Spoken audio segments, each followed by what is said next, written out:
Fala pessoal, tudo certo? Aos que não me conhecem ainda, sou o Guilherme Lucas Scherer, sou sócio aqui da SX Drones, uma empresa do extremo oeste catarinense especializada em drones. O objetivo desse vídeo é falar sobre sensoriamento remoto, comentar aí os principais tipos de câmera que a gente tem embarcado em drones no mercado hoje, câmeras RGB, câmeras multispectrais, comentar os tipos de informação que esse tipo de câmera gera, cada uma em separado aí, comentar como essas informações são processadas, de que forma a gente pode extrair informações úteis aí para a área agrícola, que é uma das áreas aí que a gente trabalha forte aqui na nossa empresa, e comentar os principais correlações que existem hoje entre índices de vegetação e fenômenos agronômicos aí que se tem, né? Tanto de produtividade como o índice de biomassa e vários outros fatores aí que a gente vai comentar no vídeo. Então peço aí que se inscreva no nosso canal, dê um like no vídeo aí, ajuda bastante o nosso trabalho aí, compartilhando, divulgando o que a gente faz aí, com certeza é um incentivo bom aí para nós aí que estamos criando conteúdo.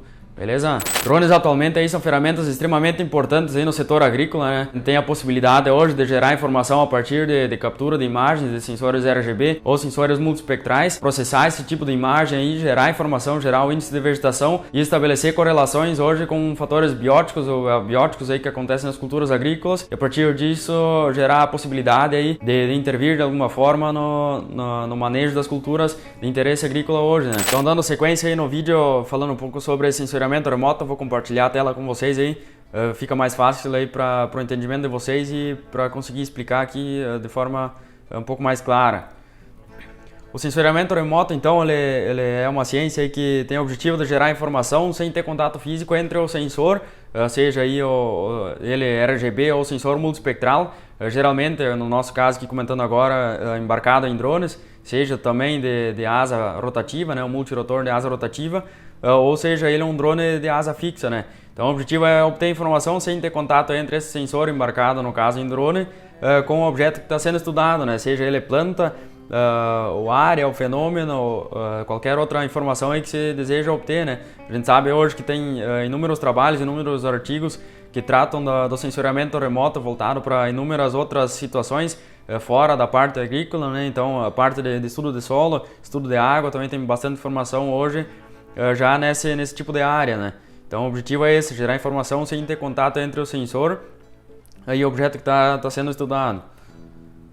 Os princípios do sensoriamento remoto, então, os que lembram aí das aulas de física do ensino médio, se baseiam aí em comprimento de onda, né? A gente tem um espectro chamado de espectro visível hoje, que é o espectro que nós seres humanos aí enxergamos, um espectro aí que vai desde do comprimento de onda que representa a cor azul até no vermelho, passando aí por diferentes tonalidades de azul, de verde, de amarelo, laranja, formando então o espectro visível que a gente tem hoje, né? Esses comprimentos de ondas aí determinam a banda espectral que o sensor capta, né? Então a gente tem hoje sensores RGB e sensores multispectrais, que nós vamos comentar na sequência aí. Os principais que tem em drones comuns hoje, drones normais, que a gente chama, são sensores RGB, né, que captam aí as informações que nós seres humanos captamos também, né, seria o espectro visível. Então tem o espectro visível, mais ou menos nessa faixa aqui, e à medida que se sai desse espectro visível, a gente tem outros comprimentos de onda que também são, que têm a sua relevância no setor agrícola, são espectros de onda aí, por exemplo, o infravermelho, que são informações que nós seres humanos aí não conseguimos visualizar a olho nu, né? Então tem informações relevantes que é possível obter com esse tipo de sensor que capta esse tipo de onda aqui e que também tem aplicabilidade no setor agrícola. Então o princípio do sensoriamento remoto se baseia em comprimento de onda. Então, como eu comentei, a gente tem tipos de câmeras diferentes hoje embarcadas em drones, né? As principais delas aí mais voltadas para usuários normais aí de drones são sensores RGB, são sensores aí que captam basicamente 3 comprimentos de onda, a banda do vermelho, do verde e do azul, na tradução aqui do inglês, né? Por isso o sensor RGB, Red, Green e Blue, são sensores que tem uma lente só, né? Então, por exemplo, um Phantom que tem na imagem ou que tem aqui atrás na empresa aqui também, são sensores únicos, então o mesmo sensor ele capta as 3 bandas simultaneamente e a partir das informações dessas bandas aí, chamadas números digitais, que vai de 0 até 255, é formada a imagem que a gente tem hoje, né? Inclusive essa que está aparecendo na tela aí para vocês, né? Então o sensor ele capta esses 3 comprimentos de onda, Red, Green e Blue. Cada banda dessa vai num número de 0 até 255, então o Red aí a gente tem informação de 0 1, 2, cada grau desse representa uma intensidade dessa banda aqui.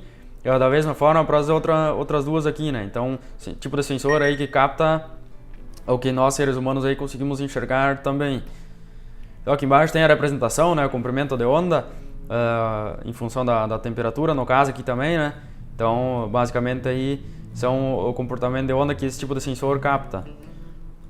Temos também sensores multispectrais, né? Que são sensores já com valor agregado um pouco maior, né? No caso da imagem aqui a gente tem o Phantom 4 multispectral. A característica desse tipo de câmera aí, seja tanto nesse Phantom 4 multispectral ou outros sensores multispectrais embarcados em asa fixa ou outros drones que a gente tem hoje no mercado, é a possibilidade de captar outros comprimentos de onda a não ser o comprimento de onda visível, né? No caso o RGB. Então é possível ver nesse sensor aqui do drone, embarcado no drone, tem várias lentes, né? Então tem sensores aí responsáveis por captar infravermelho, Red Edge, a rampa do vermelho, a própria questão de bandas visuais, visíveis a olho nu, sensores RGB também tem nesse tipo de drone.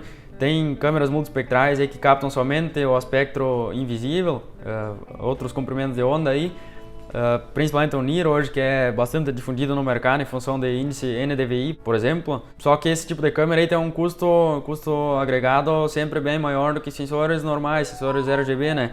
Então, até ultimamente a gente viu um movimento interessante da própria Embrapa, que desenvolveu alguns artigos aí voltados principalmente para geração de informação e conseguir interpretar informações de sensores RGB e correlacionar isso com alguns índices aí e fatores bióticos e abióticos que acontecem nas culturas agrícolas, né?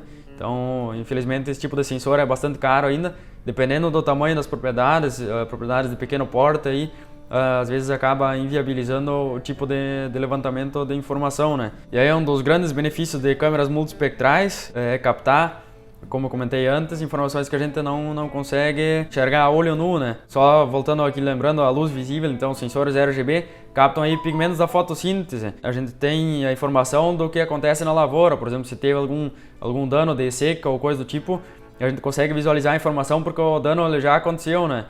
Seja por morte de planta, diferentes estádios vegetativos também, pode ter influência nisso, né? Então a gente consegue visualizar o que já aconteceu na lavoura, né? Quando você vai para câmeras multispectrais, o grande benefício é conseguir enxergar, às vezes, informações que ainda não aconteceram, que estão acontecendo, que já geraram estresse na planta, por exemplo, a parte aí de estresse hídrico. A gente tem comprimentos de onda aí que captam esse tipo de informação, né? O estresse da planta. E aí tem correlações hoje já com ataque de insetos, ataques de pragas, que geram aí um comportamento de estresse na planta, produção de diversos compostos aí de metabólitos secundários, por exemplo, o ácido jasmônico. E esse tipo de comportamento da planta gera um comportamento também no comportamento espectral dessa planta, né? E aí a gente consegue inferir algumas informações a partir da interpretação de imagens multispectrais, né? Então o grande benefício é conseguir antecipar um pouco a informação e estabelecer algum possível manejo aí que possa ser feito. As imagens aí, como todos sabem, acredito que todos devam ter feito já o teste, né? São formados por pixels, né? Então cada imagem, à medida que se aproxima, é possível notar isso, né? São vários quadradinhos com informações de comprimento de onda, no caso sensores RGB, a combinação entre red, green e blue. Esses pixels então formam as imagens, né? Em mapeamento aéreo a gente tem uma definição bastante clara de pixels e resolução de pixel, conhecido como GSD, o tamanho do pixel, né? Então, por exemplo, o pixel aqui no caso é de 10 metros, 0,10 metros, no caso 10 centímetros, representa informação a cada tamanho de imagem de 10 por 10, né? Então, teoricamente, toda a informação que tenha no terreno, que tenha comprimento maior do que 10 por 10, esse tipo de mapa nessa resolução, nessa configuração de câmera aqui, consegue captar, né? Para a parte agrícola, às vezes não é tão interessante um tamanho de pixel aí tão baixo assim, porque gera uma quantidade de informação muito grande. E aí também fica difícil e impossível de gerar aplicabilidade a cada 10 centímetros numa lavoura, né? Então intervenções aí são feitas geralmente em equipamentos aí que tem largura de barra, largura de implemento de 10, 15, 20 ou mais metros, né? Então às vezes não tem muita importância gerar informação a cada 10 centímetros, cada tamanho de 10 por 10, porque não tem como gerar aplicabilidade para isso depois, né? A não ser que seja para pesquisa, para fins mais específicos aí, né? Mas na parte prática aí, geralmente pixels aí de 2 metros tem uma informação bastante interessante já, né? Em drones, esse tamanho de pixel ele é bem reduzido, né? Geralmente fica na faixa aí de 5 a 10 centímetros a resolução do GSD, que também é uma informação bastante interessante aí, que se consegue extrair vários detalhes hoje na parte agrícola. Como eu comentei, então, as imagens são formadas por pixels e cada pixel desse então tem a informação, né? Cada linha desse gráfico aqui que estou mostrando para vocês, dessa tabela, é a informação de um pixel de um mapeamento que a gente fez aqui na nossa empresa, né? Como eu comentei, aí a gente tem a informação tanto das 3 bandas, né? Do Blue, do Green e do Red. No caso, o sensor RGB, esse aqui era um Phantom, né? Então os números aí, aqui, como vocês podem ver, eles estão entre 0 e 255 e a combinação desses gera a coloração da imagem que a gente conhece, né? Então cada pixel desse vai ter uma linha com informação do comprimento de onda, comprimento de onda aqui em números digitais, né?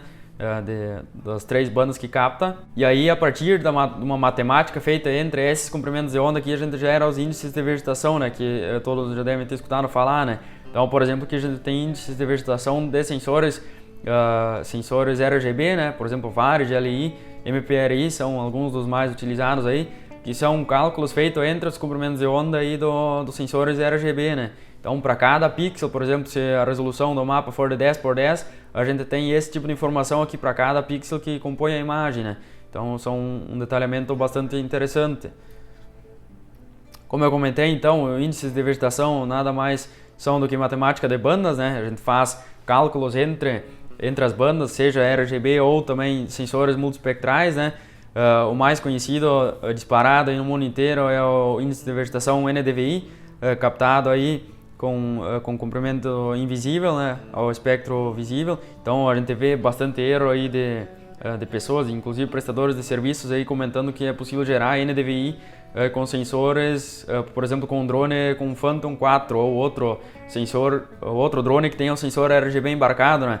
Na verdade isso não é verídico, porque o índice de vegetação NDVI precisa um comprimento de onda chamado NIR, no caso aqui, o infravermelho próximo aí para gerar informação, né? Então é possível gerar índices de vegetação com Phantoms e com outros drones com sensores RGB, porém esses índices aí não são chamados de NDVI, são chamados então de VAR, GLI, MPRI e vários outros aí que a gente tem disponíveis hoje, né? Então tem artigos aí escritos há muito tempo já, né?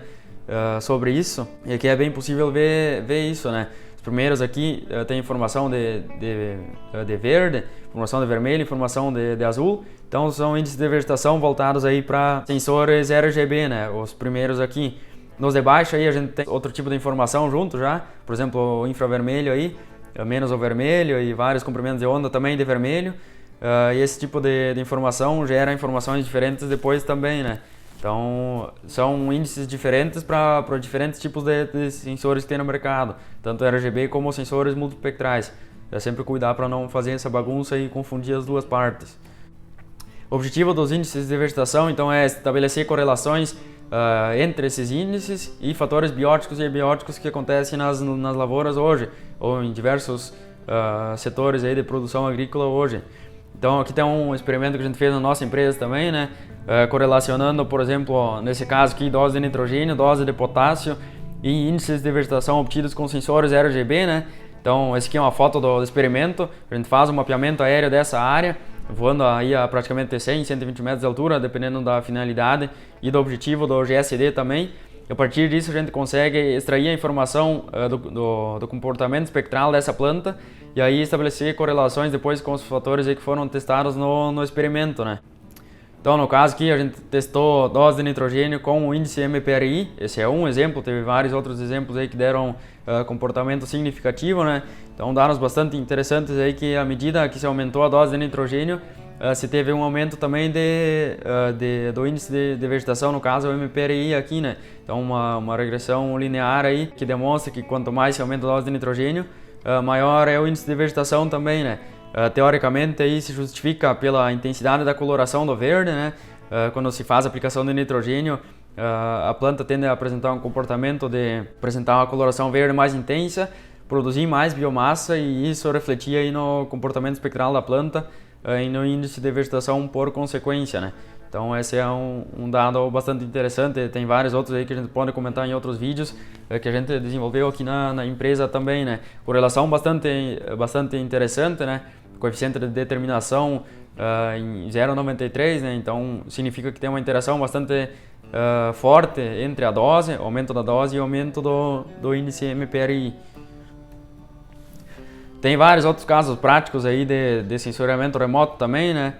Isso aqui é um trabalho que a gente fez aqui na nossa região, que o produtor entrou em contato conosco aí para dimensionar a quantia de área que estava com baixo vigor, né, ou com alto vigor. Era uma safra aí com bastante seca na nossa região, né? Então ele queria comprar esse milho aí para produção de silagem, né? Então eu estava com dificuldade aí para visualizar quanto da área já estava com baixo vigor ou que valia menos, no caso financeiramente falando. E aí a gente fez esse trabalho para o produtor, né? A gente consegue gerar mapas aí com resolução diferente, né? E a partir disso calcular a área que representa em cada classe de vigor que a gente definiu aqui na empresa, né? E a gente conseguiu classificar quantos hectares da área estavam em classificação de vigor baixo, médio, alto e muito alto, e com isso gerar informação para o produtor, né? Então a gente tem várias outras aplicabilidades de índices de vegetação também, né? Alguns exemplos aí que eu vou citar seria redutor de crescimento em algodão, né? A gente sabe aí que o redutor de crescimento é uma das aplicações aí extremamente importantes em algodão, por ter um hábito de crescimento um pouco mais agressivo, né? Então são necessárias aplicações de doses de redutor de crescimento, várias delas, né? Dependendo da questão aí que está sendo cultivada, né? Então também tem uma correlação interessante entre aumento de biomassa e necessidade de redutor de crescimento, né? Então, à medida que o índice de vegetação aumenta, teoricamente o índice de biomassa também aumenta, se necessita uma dose maior de redutor de crescimento, ou então se opta entre aplicar redutor ou não aplicar, né? Também é uma situação que acontece, né? Redutor de crescimento em trigo, também tem alguns trabalhos já sobre isso, tem algumas empresas que trabalham focado nessa parte também, né? Segue a mesma lógica, quanto maior o índice de vegetação, teoricamente maior a quantia de biomassa, e teoricamente também teria que se aumentar a dose de redutor de crescimento, ou optar então entre aplicar e não aplicar em áreas com diferentes índices de vegetação, né? A aplicação de nitrogênio também tem, como eu comentei no gráfico anterior, lá no experimento que a gente fez aqui, tem uma correlação bastante interessante com o índice de vegetação, né? Então, teoricamente, quanto maior a dose de nitrogênio, maior a produtividade de biomassa. E tem uma correlação interessante com os fatores de produção agrícola também, né? Aplicações localizadas de defensivos, né? Tem algumas plantas daninhas, por exemplo, que apresentam um comportamento espectral diferente da cultura de interesse agrícola, né? Então é possível gerar uma informação para gerar mapas de aplicação localizadas de defensivos. Mensurar áreas de baixo vigor, que é no caso que eu comentei do trabalho de antes aí. Estimativa de produtividade, tem alguns trabalhos da Embrapa também focado nisso, né? Estimar a produtividade baseado em índices de vegetação.